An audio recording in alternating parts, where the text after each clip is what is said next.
When my love swears that she is made of truth, I do believe her, though I know she lies, that she might think me some untutored youth, unlearned in the world's false subtleties, thus vainly thinking that she thinks me young, although she knows my days are past the best.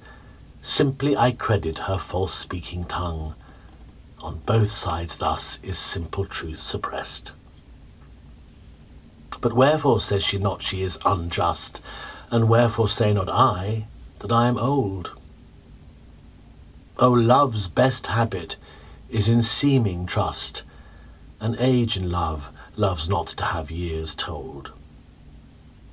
Therefore I lie with her, and she with me, and in our faults by lies we flattered be.